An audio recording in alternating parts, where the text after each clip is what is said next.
Fill in the blank with correct form of the verb given in bracket.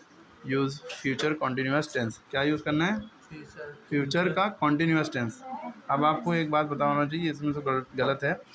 Future continuous में एक बात याद रखिएगा, फ्यूचर कॉन्टिन्यूस में एक ख़ास बात याद रखिएगा। क्या लगेगा इसमें? हमेशा विल या शैल में से एक चीज़ लगेगी, जिसमें से 99% विल यूज़ होगा, ठीक है। हाँ, आई और वी के साथ बस शैल होता है यूज़, ठीक है।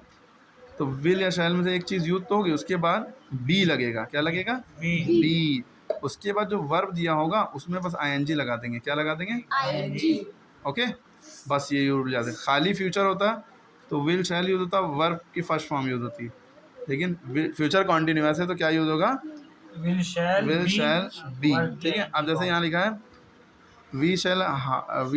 We dash hard to get good marks, work लिखा है, ठीक है।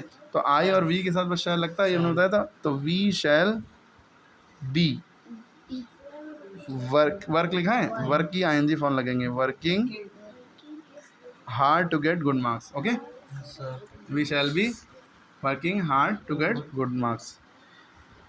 ही विल बी, अब जैसे प्ले है, ही विल बी लिखने के बाद जो वर्ब लिखा होता है उसकी आईएनजी फॉर्म लगाते हैं, playing. He will be playing cricket match tomorrow afternoon, ठीक है। विल यू बी, अब यहाँ पे क्या लिखा है? डांस, ठीक है। Will you be dancing in the evening today.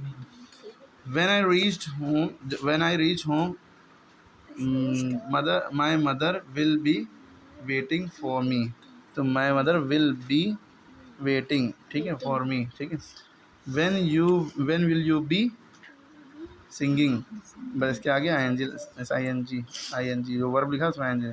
Y will he be shouting, shout लिख के SHOUT लिखा, आईएनजी लगा दिया एट में। They will not B dancing. अच्छा, जब डांसिंग लिखते हैं, डांस जो लिखा है, देखिए डांस में क्या लगा होता है? ई लगा होता है, लेकिन जब आप डांसिंग लिखते हैं ई हटा देते हैं, आईएनजी लगा देते हैं। ये बच्चे बहुत गलती करते हैं, ठीक है।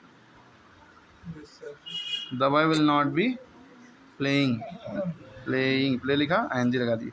Girls will not be doing their work, do में आईएनजी लगा दी, ठीक है। My friend will be helping me in the evening, ठीक है। हेल्प लिखा है तो हेल्पिंग। क्लियर हो गई बात? फ्यूचर कॉन्टिन्यूस टेंस समझ में आ गया। फ्यूचर परफेक्ट में क्या होता है? विल या शैल में से एक चीज़ लगती है, 99% केस में विल लगता है, फिर, ठीक है। फिर उसके बाद हैव लगता है, उसमें विल या शैल के बाद क्या लगा था? बी लगा था, और वर्ब की आईएनजी फॉर्म लगी थी। इसमें आपको याद रखना है विल या शैल के में से एक चीज़, फिर हैव, फिर वर्ब की थर्ड फॉर्म। क्लियर है? वर्ब की आईएनजी फॉर्म की थर्ड फॉर्म। जैसे he will sing a song, तो ही विल हैव सिंग का संग हो जाएगा, संग अ सॉन्ग, ठीक है। The labour will have, do लिखा है, डू का डन हो गया। I shall have read the book before teacher comes, ठीक है। Who will have played the match, यहाँ पे हैव आ जाएगा। The gardener will have watered, water में ईडी लगा देंगे, water. Will he have written, write की रिटर्न, ठीक है। इसी तरह लास्ट वाले कमेंट में बताइए। उसके बाद आप चीज़ देखिए, फ्यूचर परफेक्ट कॉन्टिन्यूस होता है। फ्यूचर परफेक्ट कॉन्टिन्यूस में क्या होता है? विल हैव के बाद बीन लगता है, वर्ब की आईएनजी फॉर्म लगता है।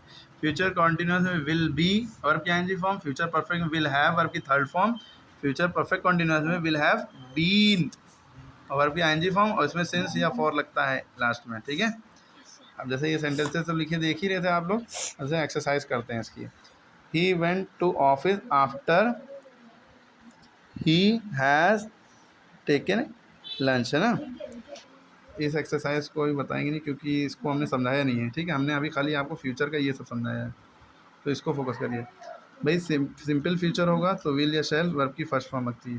फ्यूचर कॉन्टिन्यूस होगा तो विल या शैल बी, वर्ब की आईएनजी फॉर्म। फ्यूचर परफेक्ट होगा विल या शैल प्लस हैव, वर्ब की third form. Future perfect continuous will या शैल हैव और बीन, वर्ब की आईएनजी फॉर्म। याद रखिएगा, ठीक है। जब भी कॉन्टिन्यूस वर्ड लिखा होगा उसमें आईएनजी ही फॉर्म लगेगी, कॉन्टिन्यूस लिखा होगा। यानी परफेक्ट हमेशा वर्ब की थर्ड फॉर्म के साथ आता है, चाहे प्रेजेंट का परफेक्ट हो पास का परफेक्ट हो, ठीक है। बस सिंपल सिंपल में याद रखिए, ये सारी चीज़ें हैं, सब दिया हुआ रूल, ठीक है।